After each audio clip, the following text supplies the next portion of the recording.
causes for me for real hope. But it's going to be a long, tough fight, and we're going to be stronger if we understand that than if we try and wish away something that, in fact, we're not able to change entirely right now. Let me talk about the overall situation, and it is continues to be numbers I can barely even comprehend. I know a lot of you feel the same, and they all represent real human beings, real families.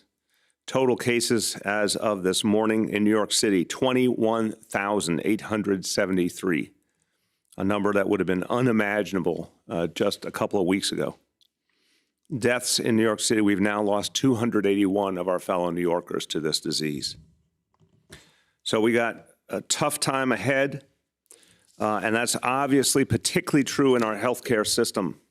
I want to take a moment to talk to all those who are doing extraordinarily valiant work right now all over New York City.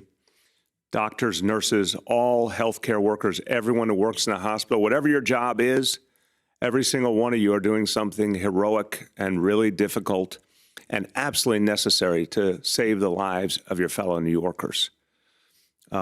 There's a phrase we use. We say people have gone above and beyond the call. Well, all of you are doing that now in the way that we're going to remember. We're not just going to remember it next week or next month or next year. We're going to remember it for the rest of the history of New York City going forward. It'll be part of a chapter in this city's history that will be unforgettable.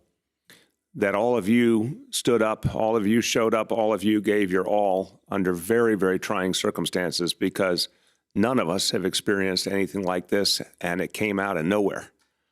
So I want to say on behalf of all 8.6 million New Yorkers, a thank you to all our healthcare workers, and not only our gratitude, not only our words, but our deeds. That's what we should show our thanks through. You deserve, and you must have, and you will have the supplies you need. One way or another, we're going to get them to you every day. It will not be easy, and we absolutely must get federal help if we're going to be able to sustain this. But my commitment is, if it is available anywhere in the United States of America and we can get our hands on it, those supplies will get to you immediately to protect you, to allow you to do the life-saving work you're doing.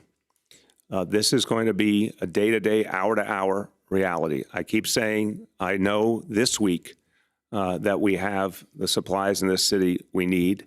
I hope we can get through next week, but that is literally as far over the horizon as I can see right now in any way that I can feel comfortable about, because I need to know we're going to have what we need for our healthcare workers and our people. But any healthcare worker who's out there who feels afraid or worried, we all stand with you. We understand why you might feel that. Anyone who feels resolute about serving their patients but is worried about supplies, I understand that, and I want to make sure you don't have to worry, that you can see the supplies coming and know they'll be there. It's understandable that healthcare institutions, hospitals, clinics are trying to be careful about their use of supply. They're trying to make sure that we'll always have it going forward.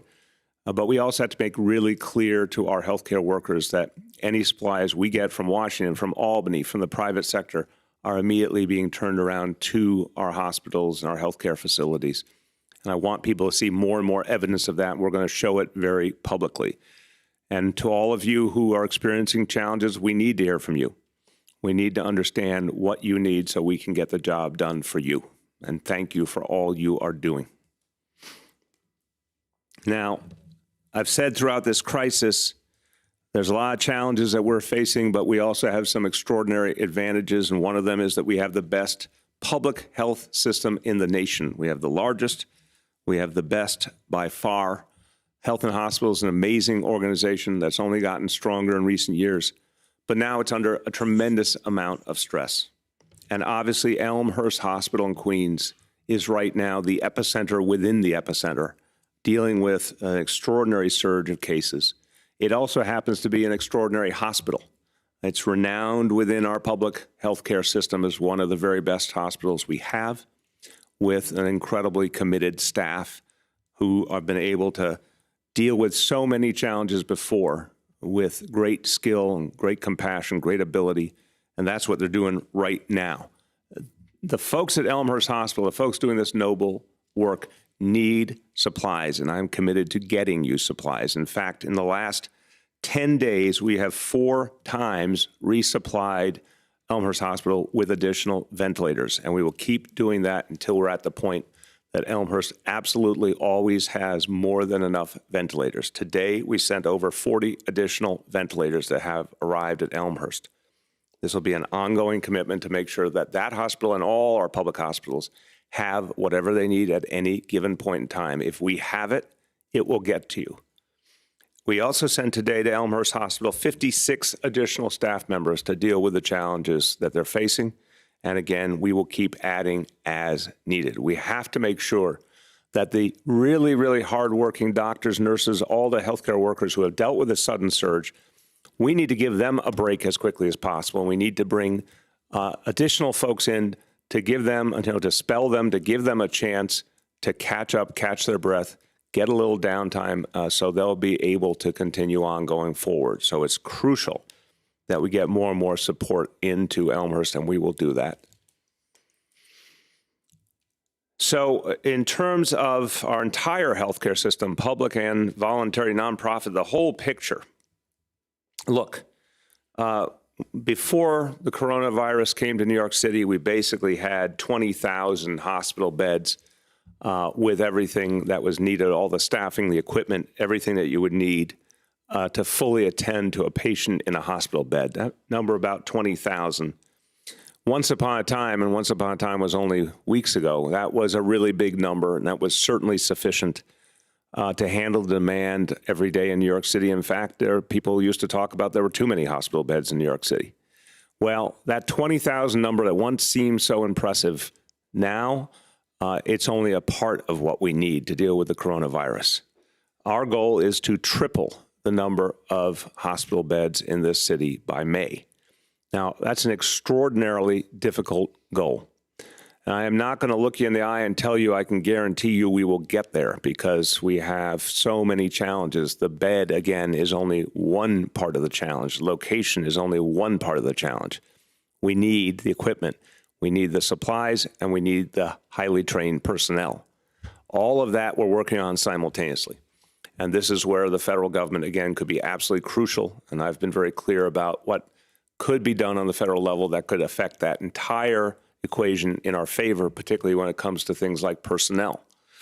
The reality is we have a very, very difficult goal to reach, but it is our goal, and we will every single day work to achieve it. The surge plans that the state put forward, asking every hospital in the city to increase capacity, I think was a very good strategy. We'll add at least 7,000 beds quickly, and that's a crucial part of what we need to do.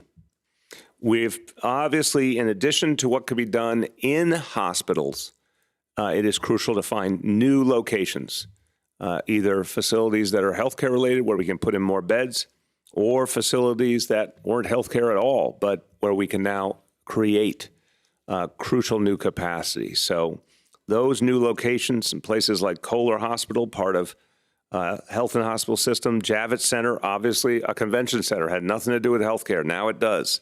And the federal government, FEMA, state of New York are playing a leading role there to get that up and running.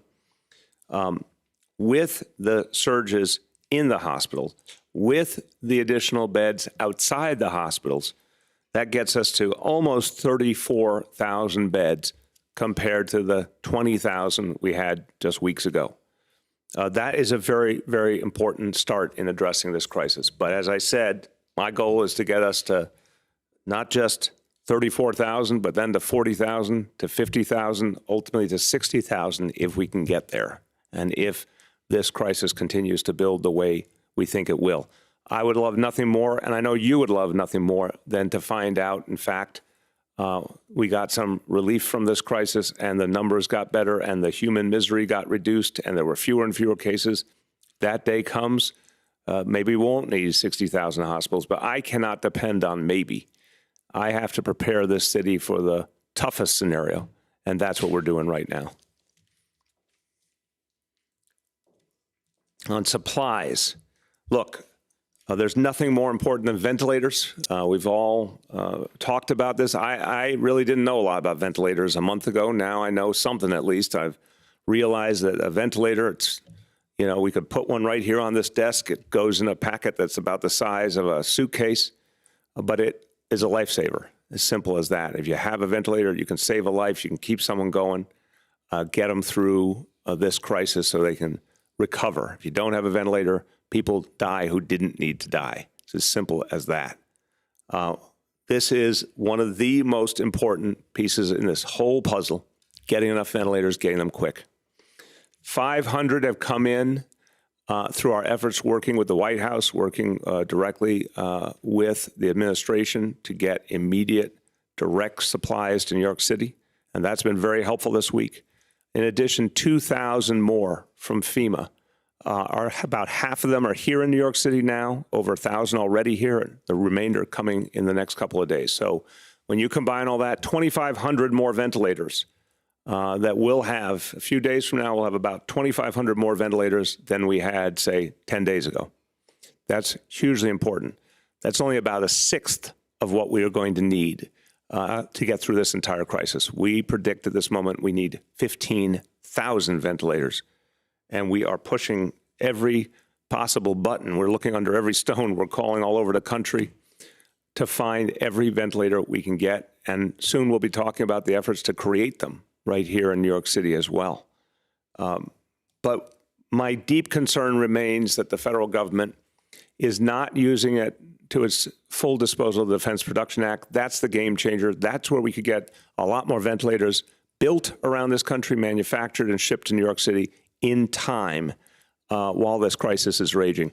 And every ventilator comes here when we don't need it. Of course, when the crisis is over, we're going to help make sure it gets to other parts of the country that need it. But we've got to get to that number, and we got to get to that number fast. Today, I saw a great example of New Yorkers stepping up to help fellow New Yorkers at the Brooklyn Navy Yard, an amazing example. This is something that just a few days ago not only didn't exist, but the idea didn't even exist. And I want to thank Michael Bednark of Bednark Studios and Michael Dougal of Dougal Greenhouse. They are doing amazing work, working with everyone at the Brooklyn Navy Yard, led by David Ehrenberg. They literally came up with an idea just days ago. They said, we need to help our healthcare workers, our first responders. We're going to create face shields. And they literally decided they would create a factory in a place that wasn't a factory. They would create a factory from scratch to make these face shields. They'd find the different elements. They'd find the different supplies. They'd get a plan. They'd bring it to the Department of Health. As recently as Sunday night was when they got this plan approved by the Department of Health to come up with their own version of a face shield to protect all of our crucial leaders and crucial folks in the healthcare field, our first responders, all the people out there at the front line doing such important work. This brand new idea out of nowhere was put into production. These face shields were put into production yesterday. They're at full bore today.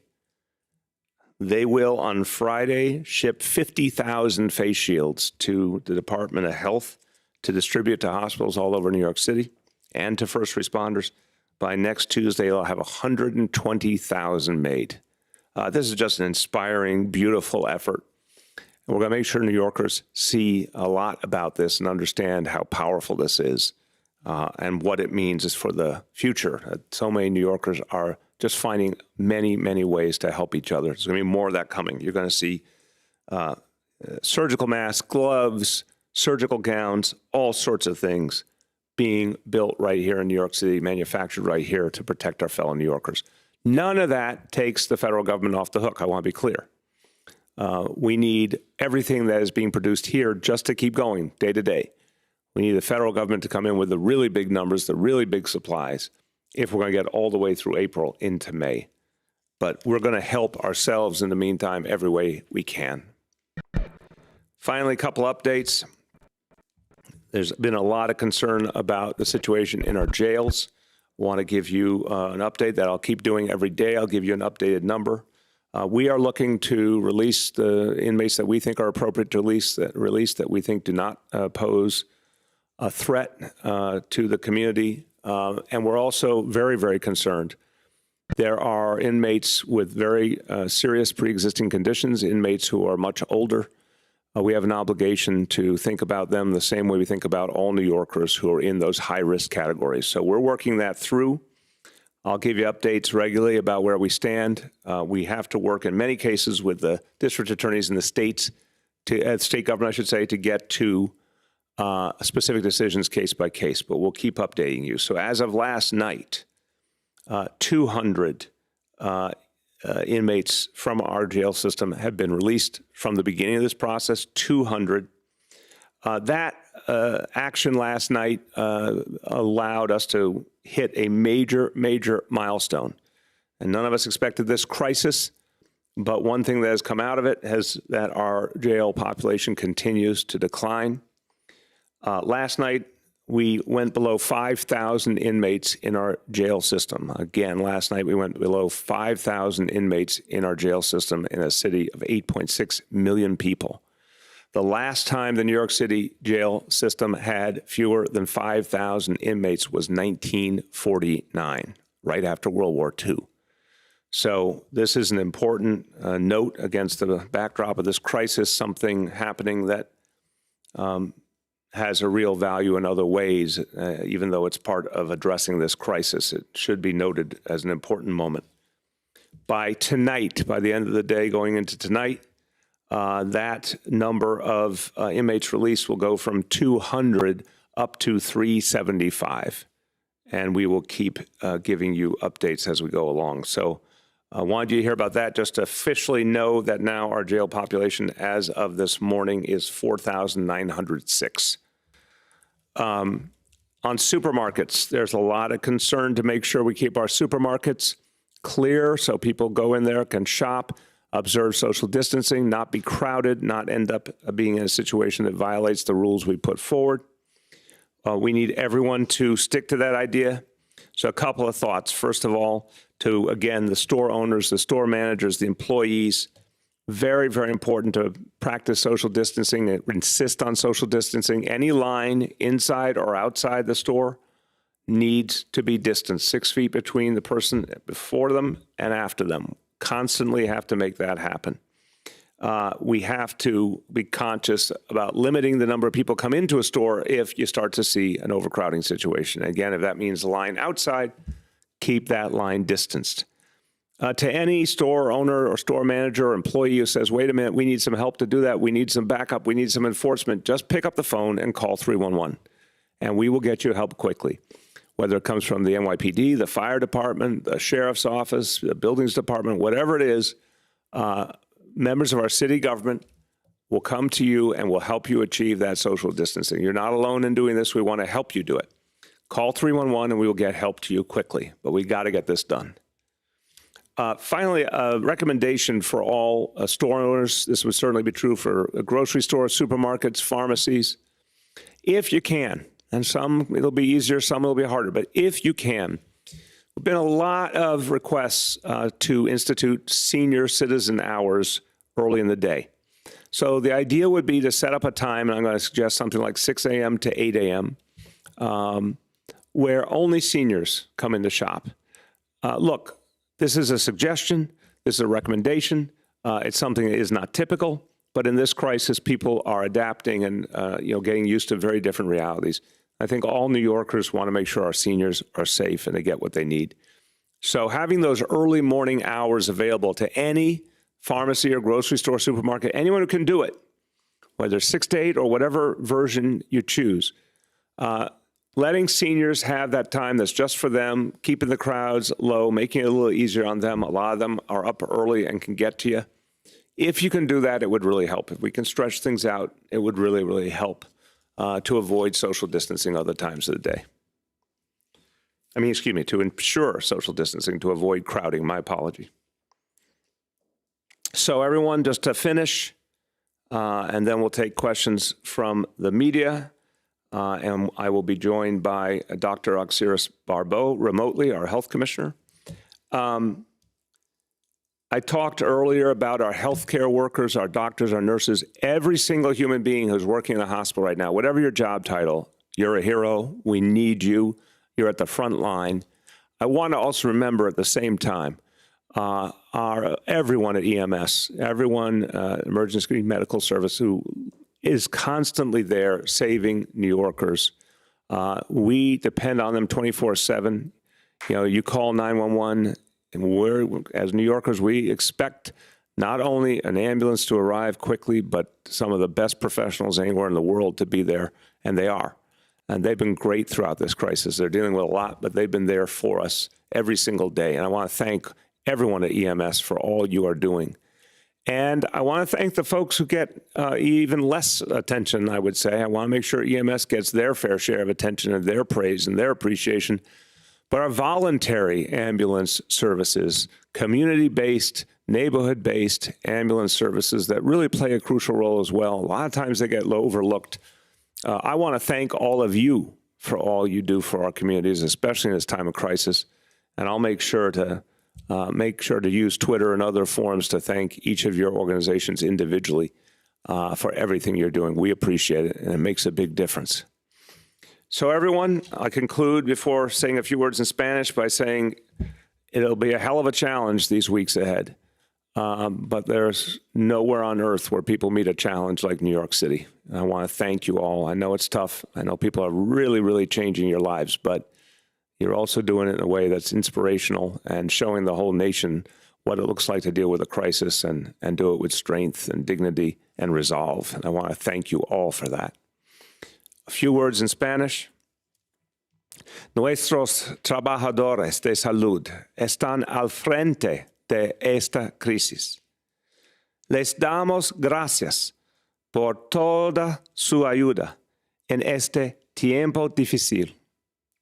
Es nuestra responsabilidad de seguir sus consejos y quedarnos en casa.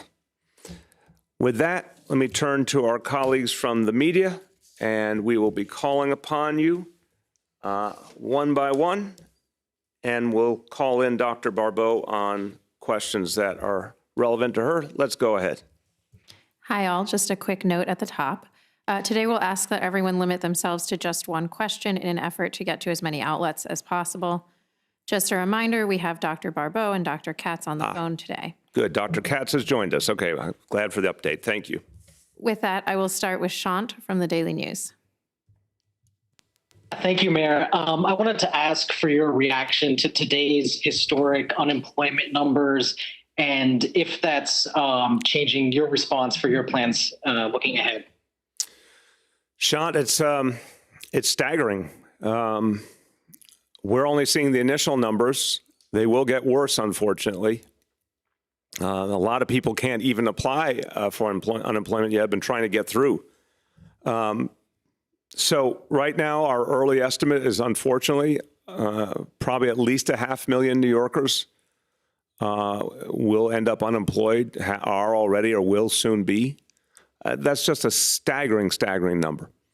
What it means is, you know, we need everything in that federal stimulus bill, and we need more going forward. And this is not looking a gift horse in the mouth. I really do appreciate what's in that stimulus bill. It is unprecedented. I'm very appreciative to Senator Schumer and Speaker Pelosi in particular for what they achieved. But I don't think there's anyone in Washington. I've talked to Senator Schumer. I've talked to Speaker Pelosi. I've talked to Senator Gillibrand. Talked to our whole congressional delegation as a group earlier today. No one thinks it's enough. Everyone agrees there's more that has to be done, and the next act will be a potential additional legislation in the House very soon. So we're going to need a lot more help for working people and a lot more help for our local government to support working people in this city. It's staggering. But look, if the federal government does everything they're capable of, it will help us get through. And we can help everyone to the point that we then actually start a recovery, which I think, you know, is something that's hard to believe before the summer or fall, but we will get to that point. We need that direct support for the city government. We need that direct support for the state government in the next stimulus package, or else we just won't be able to help all these folks who are unemployed and their families to the level they need. But if we can get that help, we'll find a way to do a whole lot for them. Go ahead. Next, we have Kathleen from Patch. Hi, can you hear me this time? Yep. It's good. It's working this I'm on a time, roll. Kathleen. I was going to ask your thoughts about Legal Aid Society hoping to get 22 juvenile detainees released from the ACS. And if Dr. Barbeau, you wanted to weigh in, that would also be great. They're saying that these facilities aren't really equipped to protect people and that, they are prone to some of the health issues that would make them more vulnerable to COVID-19. You're talking about specifically the ACS facilities for young people under 18. Exactly. Okay. Yeah, this is something we're going to come back with more on shortly. Obviously, the focus has been on addressing the issues around adults in our jail system, particularly those who are older or had pre-existing conditions. That's where our focus has honestly been. We will have more to say on the juveniles soon. The facts keep bearing out that, thank God, the challenge, the threat to those under 18 is substantially less, but we don't take it lightly. And we will address what we're going to do there, but we just don't have that plan ready to announce yet. Dr. Barbeau, do you want to add? I think you covered it well. Okay, but Kathleen, we will have an update on that very shortly. Go ahead. Next, we have Matthew Chase from AM New York. Hey, Mr. Mayor. The governor said yesterday that New York State has 11,000 ventilators. Your own health department website breaks down by zip code specifics about the flu. When you've been asked to provide specifics like this, you've explained you can't because the numbers are in flux, it's a fluid situation, et cetera. Obviously, they're in flux with the flu. Obviously, they're in flux with the state regarding ventilators. Why are you able to provide those zip code specific numbers for the flu? Why is Cuomo able to say how many ventilators the state has, but you won't do the same for that and other things? Well, it's really as simple as this, Matt. When I feel that we have something that's a non-moving target, as I just told you, the 2,500 ventilators that have come in or are about to come in from the federal government, when I got something I think is really solid, I'll tell you, but I think we've got other situations here that are changing constantly. I think there's too much potential for misinformation, misunderstanding. The issue to me is that we owe it to the people to say what the practical impact of all these numbers is, what's really going on, and to update them on what really matters, which is, do we have the supplies? Are we able to take care of people? Are we getting to a point where that's not necessarily the case, and what we're doing about it? That's where I'm focused. I just don't find it productive to put out numbers that I'm not sure at any given point are accurate, because things are changing constantly, and I'm just going to stick with that. If at some point I feel that we've got more stable information and I feel like it's productive and consistent, because I do not want to give out information, then have you guys legitimately ask questions and it turns out it wasn't accurate or it changed in a way that isn't being reflected. So I'm sticking with where I am. If it gets to a point that we can get that in a forum I feel better about, I'll be happy to share it. Next, we have Yoav from the city. Yeah, I just wanted to ask about the recreation centers. What's the plan if someone there tests positive for COVID-19? Which, Yoav, what are you talking, which recreation centers? The school, for the kids of No, you confused me with the phrase. You mean the regional enrichment centers? Yeah, I'm sorry. Yeah, recreation centers got closed down already. That's where I was confused. Yeah, sorry, the enrichment centers. If someone there, either a student or staff, tests positive, is it going to be like the plan for the schools, where you shut them for 24 hours and clean them? And if so, there seem to be some issues with that. The teachers union didn't think the city was following the guidelines properly when it came to schools. So are you going to adjust that at all? So first of all, going to the past, which seems a long time ago, we've checked very carefully. I have no evidence whatsoever that those guidelines were not followed in the past. If anyone wants to provide me evidence, I'll look at it. But I just want to say, looking you right in the eye, no, I believe those guidelines were followed properly when we were in a whole different reality a couple of weeks ago. Now we're dealing with something that's not bluntly a typical public school anymore. Now we're dealing with these enrichment centers that are explicitly meant to be there for our essential workers who we must have at work. We're in a state of emergency. Our first responders, our healthcare workers, our transit workers, and the additional workers we've added, grocery, pharmacy workers, all the people we've added to the list. We must have them at work or this city cannot function, particularly in this emergency environment. So we have to keep those centers running. It's literally mission critical. If we have a sickness, we're going to deal with it specifically, meaning we would obviously make sure that anyone who became sick immediately was taken out of school, gotten to their home or wherever's the appropriate place for them. And anyone else that we think needs to be gotten home or gotten to a different location, we would do that. Anything that needed to be cleaned in the immediate area, we would do that. But we have to keep the centers open. So no, it's a different standard because it's a state of emergency standard, and it's for a very limited and essential purpose. Next, we have Sydney from the Advance. Can you hear me? Hi. Yeah. Hey, thanks for finally taking my question. So you talked about how you want to triple the number of hospital beds across the city. There's currently about 829 hospital beds on Staten Island between the borough's 2 private hospitals. We just found out that 1,000 more are going to be added at the College of Staten Island, so about 1,900 beds total. This morning, there were 1,200 confirmed cases on Staten Island. Do you think 1,900 beds is enough for a borough with no public hospital?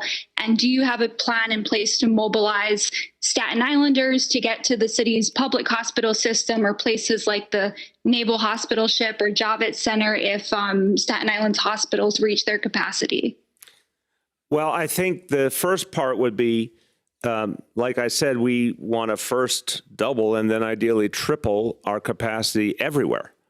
So what is already exists on Staten Island and what is going to be built out is a beginning. I want to keep looking for every additional opportunity we have to build it further on Staten Island. That is, that to me is the obvious thing to do next. And I understand the distinction on public and private hospitals, but that distinction means a lot less in the middle of an emergency. Right now, it's just about wherever we can get the beds and the ability to serve people.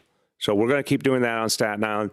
What I would say then, if you say in any part of the city, what if you needed people to get out of their own borough and go somewhere else? Well, that's something that, Health and Hospitals is doing right now, for example, in Queens, where there's been the public hospitals in Queens have been getting a huge number of people coming in, cases that can safely be diverted to other Health and Hospitals facilities outside of Queens are being. So we President would do the Trump same is thing holding a with any news conference at the White House. Let's cases, listen in. people Empty need seats. health care off Never out of their borough, we will do Oh that. boy. But How the world I has think the goal changed. How the now world has